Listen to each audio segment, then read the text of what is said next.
अपने मन से ना इस गलत फहमी को निकाल दो कि तुम मेरी सेवा सर्वप्रथम कर देते हो और बाद में तुम्हें परेशानियों का सामना करना पड़ता है। ऐसी बातों को ना अपने दिल से निकाल दो। मैं तुम्हारे घर पर, तुम्हारे मन में अपनी इच्छा से आया हूँ, तुम पर कृपा करने आया हूँ। बस बात इतनी सी है ना कि तुम्हारा अभी वो समय चल रहा है जहाँ विश्वास अविश्वास के बीच का जो सिक्का है ना, अभी तुम कभी उसके इस पार रह रहे हो तो कभी उस पार रह रहे हो। अपने मन को शांत करो और मुझ पर ज़रा भी शक मत करना, कभी भी शक मत करना।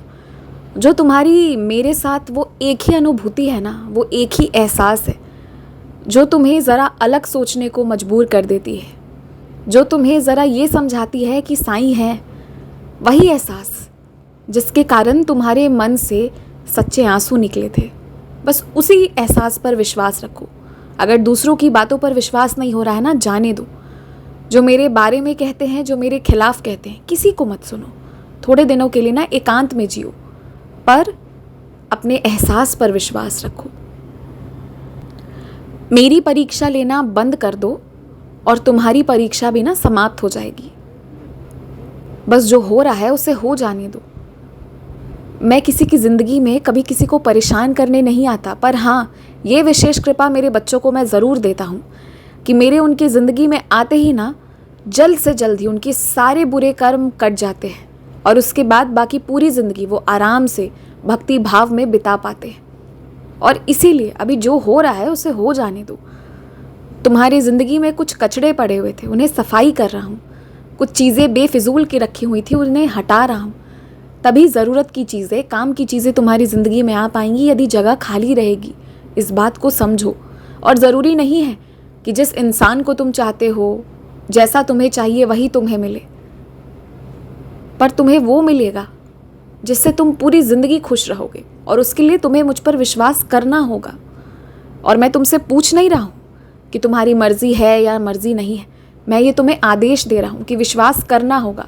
तुमने जो मांगना था मांग लिया, अब शांत रहना होगा। अब जो मैं दे रहा हूँ वो लेना होगा, प्रसाद समझकर लेना होगा, पूरे इज्जत से स्वीकारना होगा और पूरी ज़िंदगी इज्जत करना होगा। कभी कभी क्या होता है ना कि तुम्हारे आँखों में पट्टी बंध जाती है और जैसे कि कानों में तो आवाज़ ही नहीं आती। कुछ चीज़ें गलत है, चाहे कितनी भी गलत है, बस तुम्हारी ज़िद है तो इसलिए तुम्हें वो चाहिए होता है। और मैंने कई बार तुम्हें समझा दिया है। अब अगर नहीं मानोगे तो फिर मैं मनवा लूँगा। मेरे तरीके अलग हैं और तुम्हारा बुरा तो मैं नहीं होने दूँगा। चाहे कुछ भी हो जाए, बुरा तो नहीं हो सकता, ये तो तय है। और तुम खुद भी अपनी बुराई चाहो ना तो वो भी नहीं हो सकता। इसलिए ना अब तुम ज़रा चुप रहो, ज़रूरत से ज़्यादा मत सोचो। बहुत ज़्यादा ख्याल आते हैं तुम्हारे मन में, बेफिजूल के ख्याल तो सबसे ज़्यादा आते हैं। कभी इधर उधर की बातें, कभी बहुत पुरानी बातें, जाने क्या क्या याद करते हो। थोड़ा अपनी हालत को देखो। कभी शीशे के सामने खड़े होकर देखना, क्या हालत बना ली है तुमने अपनी। इतना सोच सोच कर दूसरों को तो ज्ञान बांटाते हो। दूसरों को ज्ञान देते समय भंडारा होता है तुम्हारे पास, लेकिन खुद के वक्त कहाँ चला जाता है सब कुछ। खुद के वक्त सब खो जाता है। खुद के वक्त बस हार जाना, ख़त्म हो जाना। ख़त्म हो जाएगा तो क्या होगा, इसी चीज़ में रहते हो। ये सोचते हो कि आज जो रिश्ते हैं अगर वो खो गए तो क्या होगा। तुम्हें ये समझ नहीं आता क्या कि मैं तुम्हारे साथ हूँ, तुम्हारी रक्षा कर रहा हूँ, तुमसे बेहद प्यार कर रहा हूँ। तुमसे हमेशा से प्यार से कहता आया हूँ कि मैं तुमसे बहुत प्यार करता हूँ, किसी भी हद तक जा सकता हूँ तुम्हें खुश रखने के लिए। लेकिन नहीं, तुम्हें नहीं मानना है। कभी अनजाने से किसी चीज़ के हो जाने का डर, तो कभी किसी को खो देने का डर, तो कभी किसी बीमारी का डर, पता नहीं कितने डर पाल रखे हो। एक बात समझ लो, उन सारे डर से ऊपर ना मैं हूँ। और अब चुपचाप मुझ पर विश्वास करो और तुम्हें ना अब कुछ मांगने की ज़रूरत नहीं है। अब जो मैं दे रहा हूँ बस वो लेते जाओ और हमेशा खुश रहो।